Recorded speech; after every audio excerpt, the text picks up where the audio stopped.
আসসালামু আলাইকুম সবাইকে। এসএসসি পরীক্ষা 2024-এর পুনর্নিরীক্ষণের আবেদন বা বোর্ড চ্যালেঞ্জের আবেদন করার পদ্ধতি আজকের এই ভিডিওতে দেখিয়ে দেব। তো আবেদন করার সময় হচ্ছে 13/5/2024 থেকে 19/5/2024 তারিখের মধ্যে বোর্ড চ্যালেঞ্জ বা পুনর্নিরীক্ষণের আবেদন করতে হবে। তো এখানে উল্লেখ রয়েছে শুধু টেলিটক প্রিপেড মোবাইল ফোন থেকে পুনর্নিরীক্ষণের আবেদন করা যাবে। অর্থাৎ তোমার টেলিটক সিমের মাধ্যমে কিন্তু আবেদন করা যাবে পুনর্নিরীক্ষণের বা বোর্ড চ্যালেঞ্জের আবেদন করা যাবে। আবেদন করতে মোবাইলের মেসেজ অপশনে গিয়ে RSC, তারপর হচ্ছে স্পেস, তারপরে বোর্ডের নামের প্রথম 3 অক্ষর, তারপর হচ্ছে স্পেস রোল নম্বর, তারপর আবার স্পেস বিষয় কোড লিখে সেন্ড করুন 16322 এই নম্বরে। তো এখানে বলছে মেসেজ অপশনে গিয়ে RSC, তারপর লিখতে হবে স্পেস, তারপর হচ্ছে বোর্ডের নামের প্রথম 3 অক্ষর।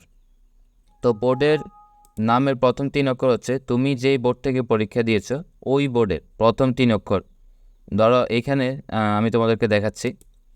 এখানে কিন্তু সকল বোর্ডের প্রথম 3 অক্ষর রয়েছে, যেমন ঢাকা বোর্ডের প্রথম 3 অক্ষর, চট্টগ্রাম বোর্ডের প্রথম 3 অক্ষর, রাজশাহী বোর্ডের প্রথম 3 অক্ষর, এভাবে সকল বোর্ডের প্রথম 3 অক্ষর রয়েছে। চাইলে তুমি এটা স্ক্রিনশট মেরে রাখতে পারো। তারপর হচ্ছে স্পেস দিতে হবে প্রথম 3 অক্ষর দেওয়ার পর বোর্ডের, তারপর স্পেস দিয়ে রোল নম্বর দিতে হবে, তোমার এসএসসি যে রোল নম্বরটি রয়েছে সেটি দিতে হবে। তারপর আবার স্পেস দিতে হবে, বিষয় কোড লিখে সেন্ড করুন 16322 নম্বর। তো বিষয় কোড কি এখানে?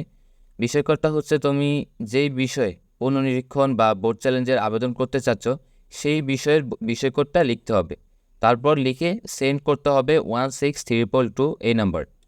তো এখানে উদাহরণস্বরূপ ঢাকা বোর্ডের কোনো শিক্ষার্থীর রোল নম্বর 1-2 এই রোল নম্বর, ধরো এসএসসির রোল নম্বর, এবং গণিত বিষয়ে আবেদন করতে চাইলে মেসেজ অপশনে গিয়ে RSC, বোর্ডের প্রথম 3 অক্ষর DSA, তারপর হচ্ছে তোমার যে এসএসসির রোল নম্বর রয়েছে সেটি, এবং প্রতিটা শব্দ দেওয়ার পর কিন্তু এখানে স্পেস দিতে হবে।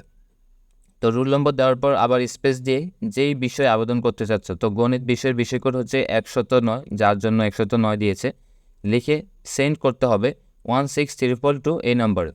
তো যখনই এসএমএসটি তুমি সেন্ড করবে সাথে সাথে তোমাকে একটি ফিরতি এসএমএস দেওয়া হবে। তো ফিরতি এসএমএসে আবেদন বাবদ কত টাকা কেটে নেওয়া হবে তা জানিয়ে একটি ফিন প্রদান করা হবে। তো ফিরতি এসএমএস তোমাকে জানিয়ে দেওয়া হবে যে তোমার পুনর্নিরীক্ষণ বা বোর্ড চ্যালেঞ্জের আবেদন করতে কত টাকা কেটে নেওয়া হবে, এবং তার সাথে জানিয়ে দেবে একটি পিন নম্বর দিবে তোমাকে। তো পিন নম্বরের কাজ কী সেটা পরবর্তীতে দেখাচ্ছি। এতে সম্মত থাকলে মেসেজ অপশনে গিয়ে আবারও মেসেজ অপশনে গিয়ে লিখতে হবে RSC, তারপর হচ্ছে স্পেস, তারপর হচ্ছে ইয়েস, তারপর হচ্ছে স্পেস, তারপর হচ্ছে পিন নম্বর। তো ফিরতি এসএমএসের মাধ্যমে যেই পিন নম্বরটি দেওয়া হয়েছে সেটি কিন্তু এখানে বসিয়ে দিতে হবে। তারপর হচ্ছে স্পেস, তারপর হচ্ছে কন্ট্যাক্ট নাম্বার, যে কোনো মোবাইল অপারেটর, অর্থাৎ তোমাকে যে কোনো একটি কন্ট্যাক্ট নাম্বার দিতে হবে, অবশ্যই সচল হতে হবে, লিখে আবারও সেন্ড করতে হবে 16322 এই নম্বরে। তো ফিরতি এসএমএসের পর তোমাকে মেসেজ অপশনে গিয়ে টাইপ করতে হবে RSC স্পেস, তারপর হচ্ছে ইয়েস, তারপর হচ্ছে যে পিন নম্বর দেওয়া হবে স্পেস দিয়ে সেই পিন নম্বর দিবে, তারপর আবার হচ্ছে স্পেস একটি কন্ট্যাক্ট নাম্বার দিবে, তারপর এই এসএমএসটি 16322 এই নম্বর পাঠিয়ে দিবে। তারপরে উল্লেখ্য পুনর্নিরীক্ষণের ক্ষেত্রে একই এসএমএসের মাধ্যমে একাধিক বিষয়ের জন্য আবেদন করা যাবে। তো পুনর্নিরীক্ষণের জন্য যদি তুমি 2 বিষয়ের জন্য বোর্ড চ্যালেঞ্জের আবেদন করতে চাও সেক্ষেত্রে তুমি কিন্তু করতে পারবে। তো সেই ক্ষেত্রে কমা দিয়ে বিষয় কোডগুলো আলাদা করে লিখতে হবে।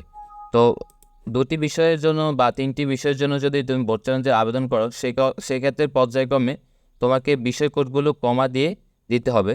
যেমন বাংলা ও ইংরেজি 2টি বিষয়ের জন্য আপনার টেলিটক প্রিপেড মোবাইল মেসেজ অপশনে গিয়ে লিখতে হবে RSC, তারপর দিতে হবে স্পেস, তারপর হচ্ছে বোর্ডের প্রথম 3 অক্ষর, তারপর হচ্ছে স্পেস, তারপর হচ্ছে রোল নম্বর এসএসসির যে রোল নম্বর, তারপর হচ্ছে স্পেস, তারপর হচ্ছে যতগুলো বিষয়ের জন্য তুমি বোর্ড চ্যালেঞ্জে আবেদন করতে চাচ্ছ পর্যায়ক্রমে সেই বোর্ড বিষয় কোডগুলো দিবে। যেমন 101 একটি বিষয় কোড, তারপর একটি কমা দিয়ে তারপর আবার দ্বিতীয় যে বিষয়ের জন্য আবেদন করতে চাচ্ছ সেটির বিষয় কোড, এবং আবার কমা দিয়ে আবার যদি অন্য বিষয়ে বোর্ড চ্যালেঞ্জে আবেদন করতে চাও সেক্ষেত্রে কমা দিয়ে এভাবে পর্যায়ক্রমে বিষয় কোডগুলো লিখতে হবে।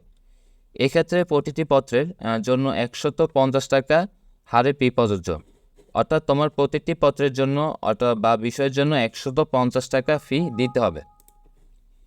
তো আশা করি বুঝতে পেরেছ। এবং এই আবেদন, এই পুনর্নিরীক্ষণের আবেদনের ফলাফল বা বোর্ড চ্যালেঞ্জের আবেদনের ফলাফল কিন্তু তোমাকে ওয়েবসাইটের মাধ্যমে জানিয়ে দেওয়া হবে। তো যখনই আবেদন করবে এবং আবেদনের ফলাফল প্রকাশিত হবে, তখন আমি তোমাদেরকে জানিয়ে দেব যে কোথা থেকে আবেদনের ফলাফলটি তুমি দেখতে পারবে।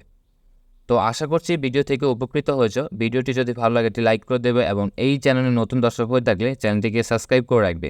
ধন্যবাদ সবাইকে।